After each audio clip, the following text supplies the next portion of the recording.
The year was 1876. Montana Territory was a land of wide-open skies, rolling hills, and endless possibilities, but also hidden dangers. 7-year-old Mercy Whitfield lived on a small farm with her ma, Constance, and her pa, Thomas. Their little house, built of sturdy logs, sat nestled beside a clear, rushing creek. It wasn't much, but it was home. Mercy loved to help her ma in the small garden, planting rows of carrots, beans, and bright sunflowers. Her pa, a strong and gentle man, taught her how to ride their old horse, Betsy, and how to spot different birds in the sky. Life was simple, but it was good. Constance, Mercy's mother, hummed softly as she worked, her hands always busy. She was a kind woman, with a smile that could chase away any gloom. She taught Mercy how to read from their well-worn Bible and told her stories of faraway places. Thomas, Mercy's father, was a quiet, hard-working man. He was a farmer, through and through, content with the land and his family. He always made time to play with Mercy, tossing her high in the air until she giggled with delight. Their days were filled with chores, laughter, and the comforting rhythm of life on the farm. They knew they were far from towns and settlements, but they were happy in their own little world. They helped each other with daily chores, and often shared stories and songs in the evening. Thomas played the harmonica, Constance sang, and Mercy danced. They were aware of the potential dangers living in the territory, like wild animals or the occasional traveler passing through, but they never felt truly afraid. Thomas always kept a rifle close by, just in case, but their biggest concern was always whether the rain would come to water their crops. They were a family, bound together by love and a shared life under the vast Montana sky. The wide-open spaces felt safe, and the future seemed bright. Little did they know, everything was about to change. The morning dawned like any other. The sun painted the Montana sky with strokes of pink and gold, promising a warm day. Thomas had already gone out to check on the crops, his figure a small silhouette against the vast landscape. Constance was in the kitchen, humming as she prepared breakfast, flapjacks with wild berry syrup, Mercy's favorite. Mercy skipped outside, eager to greet Betsy. The old horse nickered softly as Mercy approached, offering her a handful of sweet grass. Everything felt peaceful, ordinary. But the peace was a fragile thing, a thin veil over the harsh realities of the frontier. Suddenly, a blood-curdling war cry shattered the morning calm. It echoed through the valley, sending shivers down Mercy's spine. Before she could react, a group of Apache warriors on horseback emerged from the trees, their faces painted with fierce designs. Terror seized Mercy. She turned to run towards the house, but it was too late. The warriors were upon them, their arrows flying like deadly rain. One struck the ground near Mercy's feet, sending a spray of dust into the air. Constance screamed from the doorway, her face a mask of horror. Thomas, hearing the commotion, came running from the fields, his rifle raised. But he was outnumbered, outmatched. The next few moments were a blur of chaos and violence. The air filled with the sounds of gunfire, screams, and the thundering hooves of horses. Mercy huddled behind Betsy, trembling with fear, her hands covering her ears. She peeked through her fingers, her eyes wide with terror. She saw Thomas fighting bravely, but he was quickly overwhelmed. She saw Constance, frozen in fear, unable to move. The world seemed to spin out of control. The peaceful morning transformed into a nightmare. The smell of smoke filled the air, stinging her nostrils. His eyes were closed, and his face was pale. He was gone. Tears streamed down Mercy's face as she realized the truth. Her strong, loving father was no more. She had lost him in a blink of an eye. She turned towards the house, her heart sinking with dread. She found Constance sitting on the porch, staring blankly into space. Her eyes were wide and unfocused, and she didn't seem to recognize Mercy. "Ma," Mercy asked, reaching out to touch her arm. But Constance didn't react. She was lost in her own world, a world of shock and grief. The house was a mess. Furniture was overturned, windows were broken, and the few precious belongings they had were scattered everywhere. The garden, once a source of joy, was trampled and ruined. Everything Mercy had known and loved was gone, replaced by a terrifying emptiness. Mercy was alone, truly alone. Her father was dead, and her mother was lost in her own mind. The world felt cold and unforgiving. She didn't know what to do, where to go, or how to survive. The sun, which had risen so brightly that morning, now seemed to mock her with its warmth. The future stretched before her, a vast and unknown wilderness. She was just a little girl, facing a world that had suddenly turned cruel. All that was left was loss and despair. Days blurred into nights. Mercy buried her father near the creek, marking his grave with a simple wooden cross she made herself. She spoke to him, telling him about her day, even though she knew he couldn't hear her. It was her way of keeping him close. She tried to care for her mother, bringing her water and food, but Constance remained unresponsive, lost in a world of her own pain. Mercy would sit beside her, holding her hand, hoping for a sign, a flicker of recognition, but there was nothing. Mercy learned to survive. She milked Betsy, gathered eggs from the chickens that had survived the raid, and foraged for berries in the nearby woods. She was a small child, but she was strong, driven by a fierce determination to keep herself and her mother alive. She slept beside Constance on the porch, listening to the sounds of the night, the hooting of owls, the rustling of leaves, the distant howl of coyotes. Fear was her constant companion, but she refused to let it consume her. One afternoon, while searching for firewood, Mercy heard the sound of approaching horses.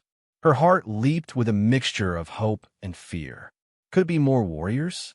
She quickly hid behind a large oak tree, peering through the leaves.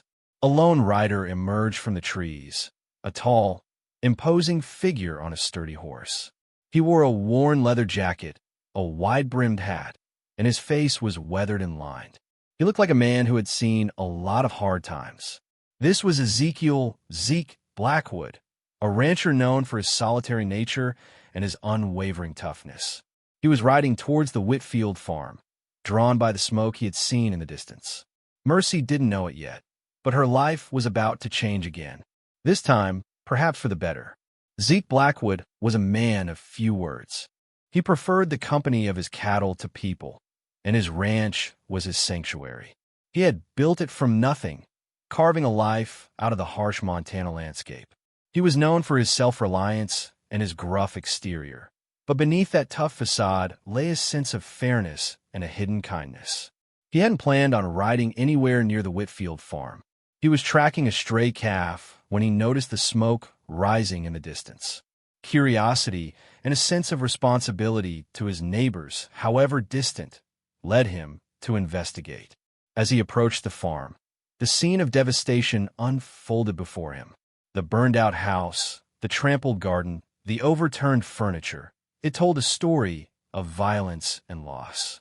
He dismounted his horse, his eyes scanning the surroundings, his hand resting on the handle of his revolver. He saw the fresh grave near the creek, marked with a crude wooden cross. He knew what that meant. He continued towards the porch, where he saw a woman sitting motionless, staring into the distance. Her eyes were vacant, her face etched with grief. Then he saw her, a small girl, hiding behind a tree, her eyes wide with fear. He approached slowly, speaking in a low, gentle voice. "Hello there, little one," he said. "My name is Zeke. I'm not going to hurt you." Mercy hesitated for a moment, then stepped out from behind the tree. She looked at Zeke with a mixture of suspicion and hope. Are you going to help us?" she asked, her voice barely a whisper. Zeke looked at the little girl, at the broken woman on the porch, and at the devastation surrounding them. He knew he should just turn around and ride away.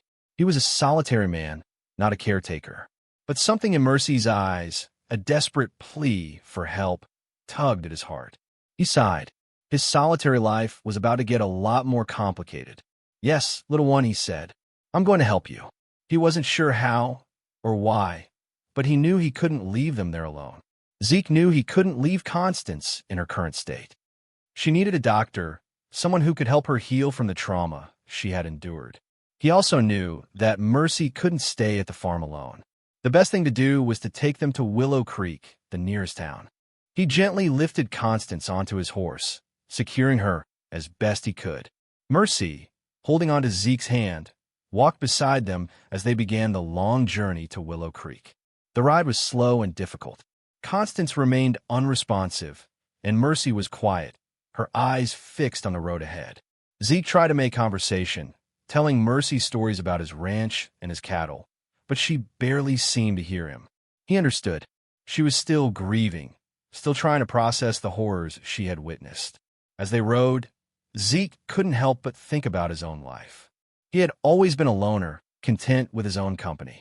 He had never imagined himself responsible for anyone, let alone a little girl and a woman in such distress.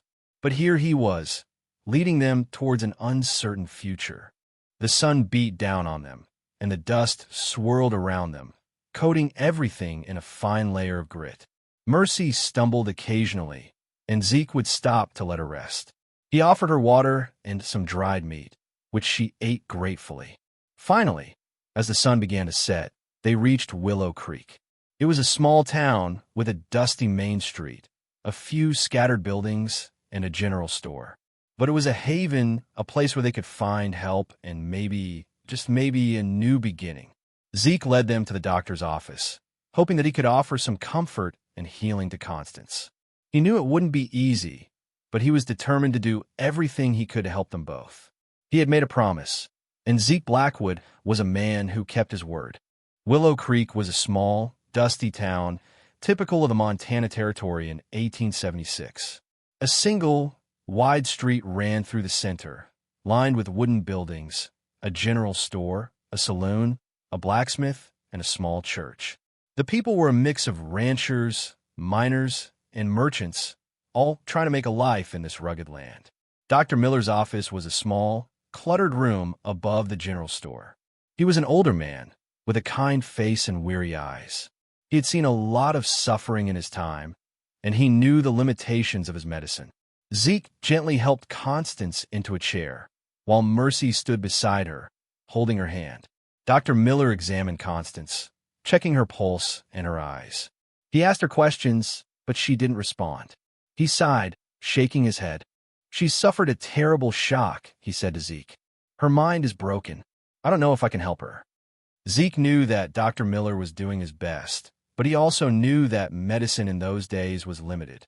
There were no miracle cures for a broken heart, no easy answers for trauma. Dr. Miller prescribed some laudanum, a painkiller, to help Constance sleep. He also advised Zeke to keep her comfortable and to try to talk to her, even if she didn't respond. "Sometimes, just hearing a familiar voice can help," he said. Zeke thanked Dr. Miller and carried Constance to the town's small boarding house. Mercy followed close behind, her face etched with worry. Zeke rented a room for them, a small, sparsely furnished space with a single bed and a wash basin. It wasn't much, but it was a safe place to rest. As Zeke looked at Constance, lying motionless on the bed, and at Mercy, standing beside her, her small hand clutching her mother's, he felt a surge of helplessness. He had brought them to Willow Creek, hoping for a solution, but it seemed that the road to healing would be long and difficult. And he, a solitary rancher with no experience in caring for others, was now responsible for their well-being. The weight of that responsibility settled heavily on his shoulders. That night, after Constance had finally fallen asleep under the influence of the laudanum, Mercy sat beside Zeke on the small porch of the boarding house. The crickets chirped in the darkness, and a gentle breeze rustled through the trees. Zeke was staring out at the stars, lost in thought. He was trying to figure out what to do next. He couldn't stay in Willow Creek forever, and he couldn't take them back to his ranch. It wasn't a place for a little girl and a woman in Constance's condition. Mercy broke the silence. "Mr. Zeke," she said, her voice small and hesitant. "Yes, Mercy," Zeke replied, turning to look at her. Will you marry my ma?" she asked, her eyes wide and pleading. Zeke was taken aback. He hadn't expected that. "Marry your ma?" he repeated, surprised. "Yes," Mercy said. "If you marry her, you can take care of us. You could be our family." Zeke was speechless. He had never considered marriage, let alone marrying a woman he barely knew. He was a loner, a man who valued his independence above all else. The thought of being tied down to a family was terrifying. But he looked at Mercy's face, at the hope and desperation in her eyes, and he couldn't bring himself to say no. He knew that Mercy was just a little girl, trying to make sense of a world that had turned upside down. She was desperate for stability, for a sense of security. He also knew that Constance needed someone to care for her, someone to protect her. He might not love her, but he felt a responsibility towards her. He had promised to help them, and this seemed like the only way to truly fulfill that promise. He sighed, running a hand through his hair. "Mercy," he said, "that's a big question. I need to think about it." Mercy nodded, her eyes still fixed on his. "Please, Mr. Zeke," she said, "please marry my ma. We need you." Zeke looked at the little girl, and he knew that he couldn't refuse her. He might not be ready for marriage, but he was ready to do what was right. He was ready to be the family that Mercy needed. His life was about to change in ways he could never have imagined. Zeke spent the next morning wrestling with his decision. He paced back and forth in front of the boarding house, his brow furrowed in thought. He talked to his horse, Apache, seeking some kind of guidance, but Apache just flicked his tail and munched on some grass. Finally, he made up his mind. He couldn't let Mercy down. He owed it to her and to Constance to do what was right. He walked back into the boarding house and found Mercy sitting beside her mother, reading aloud from their worn Bible. "Mercy," he said, "I'll do it. I'll marry your ma." Mercy's face lit up with joy. She threw her arms around Zeke's leg, hugging him tightly. "Thank you, Mr. Zeke," she exclaimed.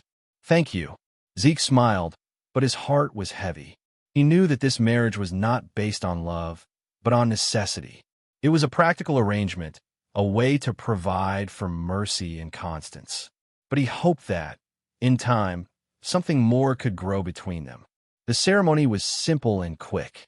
The town's preacher, a kind old man with a booming voice, performed the service in the boarding house's small parlor. Constance, still lost in her own world, stood beside Zeke, uncomprehending. Mercy held her mother's hand, her eyes shining with happiness. Zeke repeated the vows, his voice clear and strong.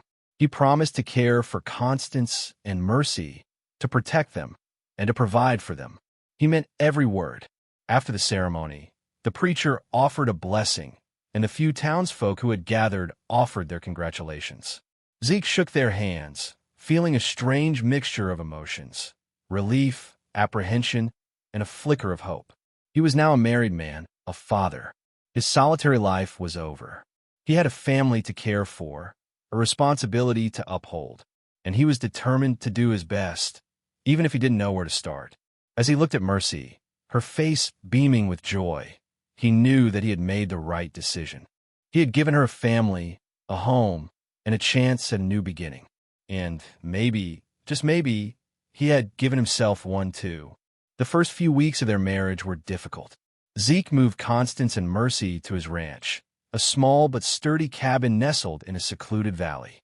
It was a far cry from the Whitfield farm, but it was safe, and it was home. Constance remained withdrawn, spending most of her days sitting in a rocking chair on the porch, staring out at the landscape.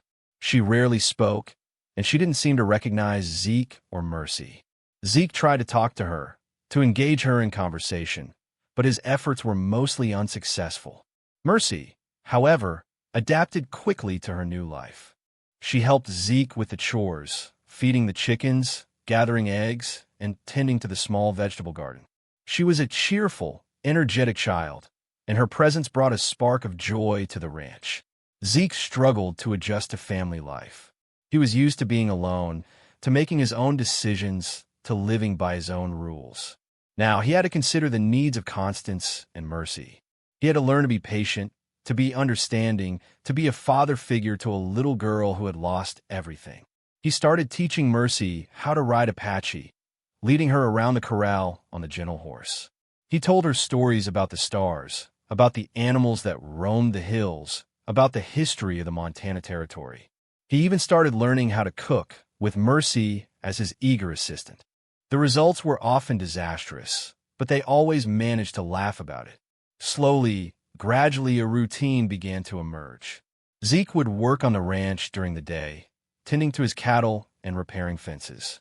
Mercy would help him with the chores, and Constance would sit on the porch, watching them. In the evenings, they would gather around the fireplace, Zeke reading aloud from the Bible, Mercy listening intently, and Constance staring silently into the flames. It wasn't a perfect life, but it was a life. It was a life filled with challenges, but also with moments of joy, of connection, of hope.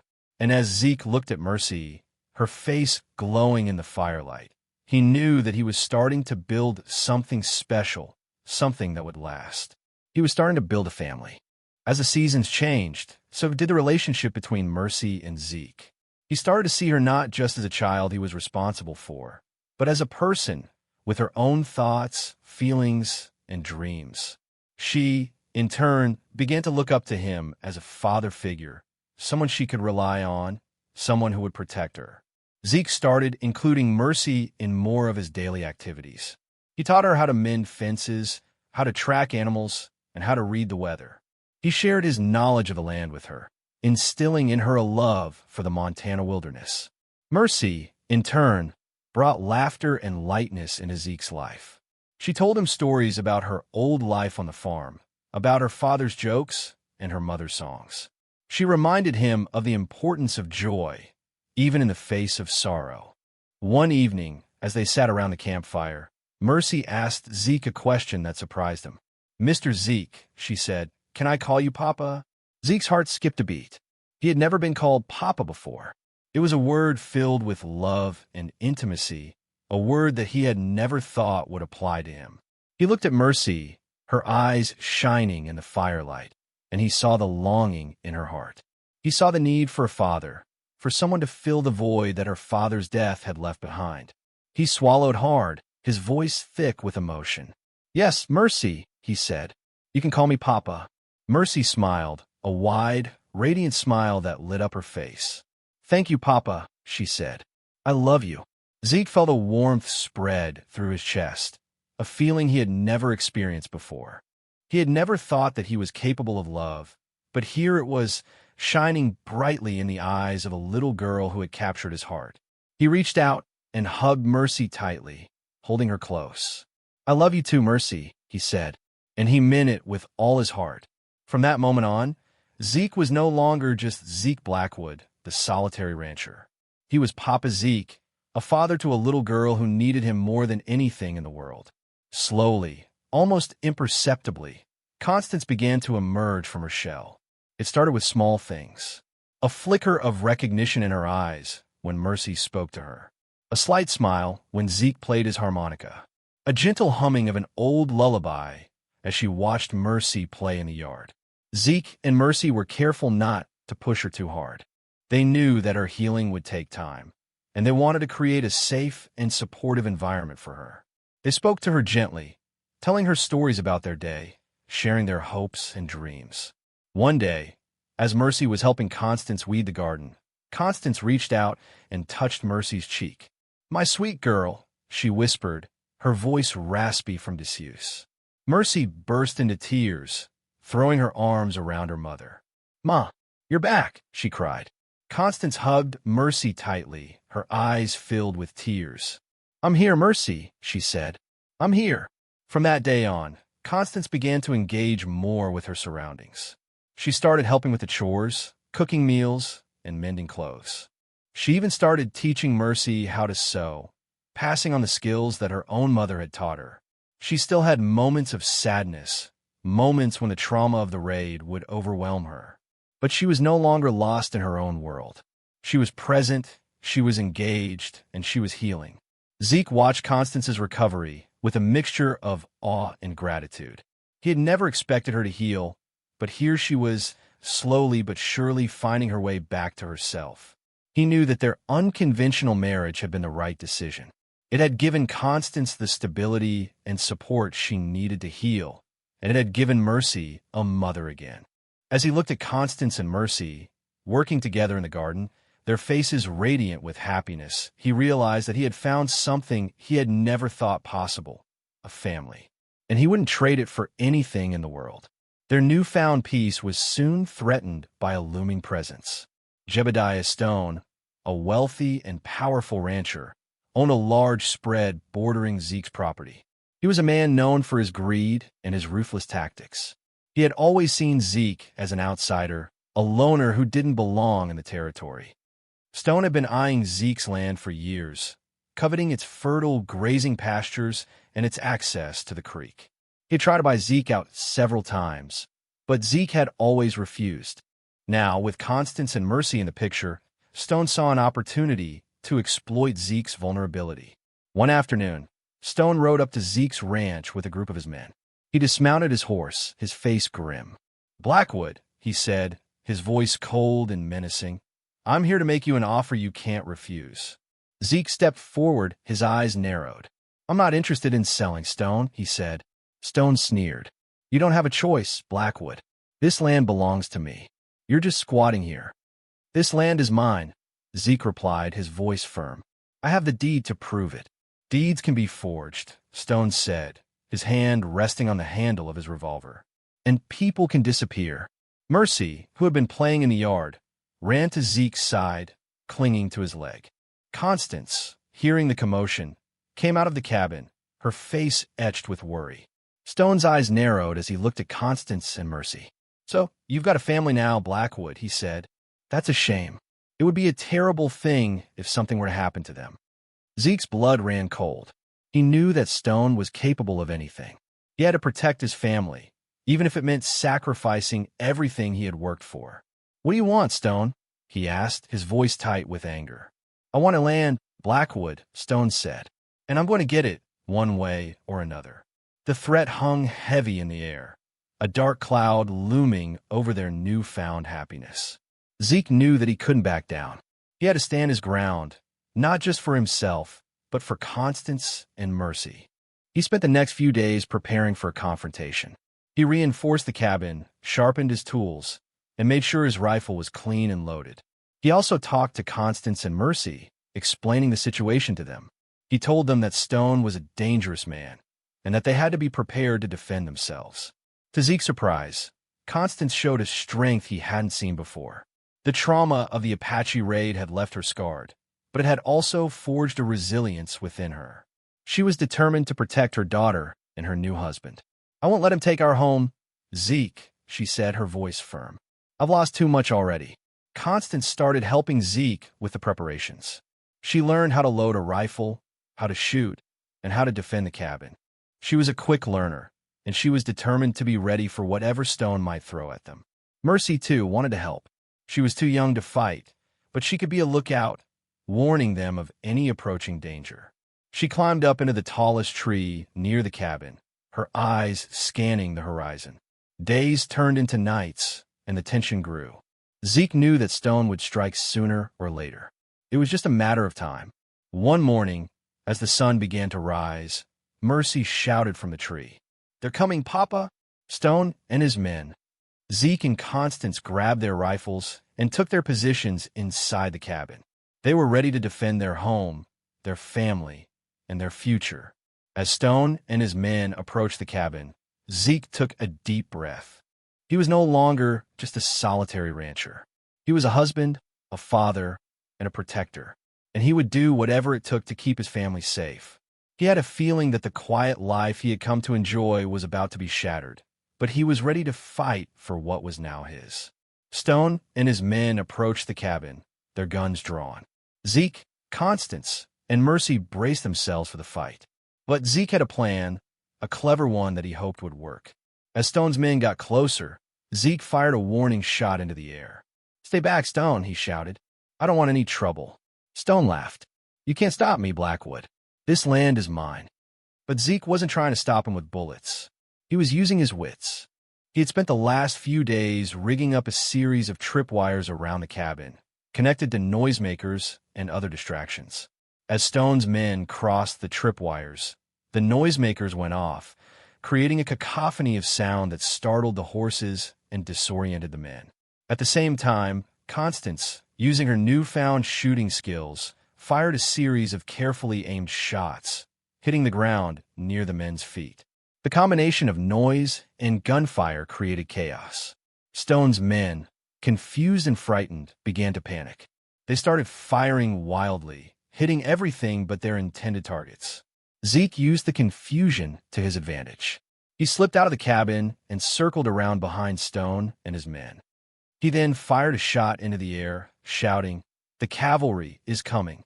Get out of here." Stone's men, believing that the cavalry was on its way, panicked and fled, leaving Stone alone and defeated. Stone glared at Zeke, his face red with anger. "You haven't heard the last of this, Blackwood," he said. "I'll be back." Zeke simply smiled. "I'll be waiting," he said. As Stone rode away, Zeke turned to Constance and Mercy. They had done it. They had defended their home, their family, and their future. They had faced a difficult challenge, and they had overcome it through bravery and cleverness. And in doing so, they had forged a bond of love and loyalty that would last a lifetime. Life on the ranch settled into a comfortable rhythm. Stone never returned, seemingly deterred by Zeke's cleverness and the family's unwavering determination. The threat that had loomed over them faded away, replaced by a sense of peace and security.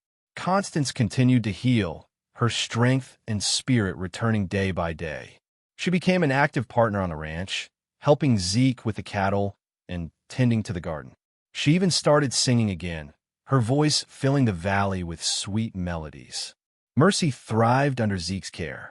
She grew into a strong, independent young woman, skilled in horsemanship, marksmanship, and all the other skills needed to survive in the Montana Territory. She loved exploring the wilderness with Zeke, learning about the plants, animals, and the history of the land. Zeke, too, had changed. He was no longer the solitary rancher he once was. He had found love, family, and a purpose in life. He cherished Constance and Mercy, and he would do anything to protect them. As the sun set each evening, Zeke, Constance, and Mercy would gather on the porch, watching the stars appear in the vast Montana sky. They would talk, laugh, and dream about the future. They had faced hardship and loss, but they had also found love and hope. They were a family, forged in the fires of adversity, bound together by loyalty, and destined for a brighter future. They had created a home, a haven, a place where they could be safe, happy, and loved. The Montana Territory was still a wild and dangerous place, but Zeke, Constance, and Mercy were ready to face whatever challenges lay ahead. They had each other, and that was all that mattered. They looked forward to the years to come, knowing that together they could overcome anything. They had found a new beginning, a home, and a hope that would guide them through the rest of their lives. And as they sat there, under the vast Montana sky, they knew that they were truly blessed.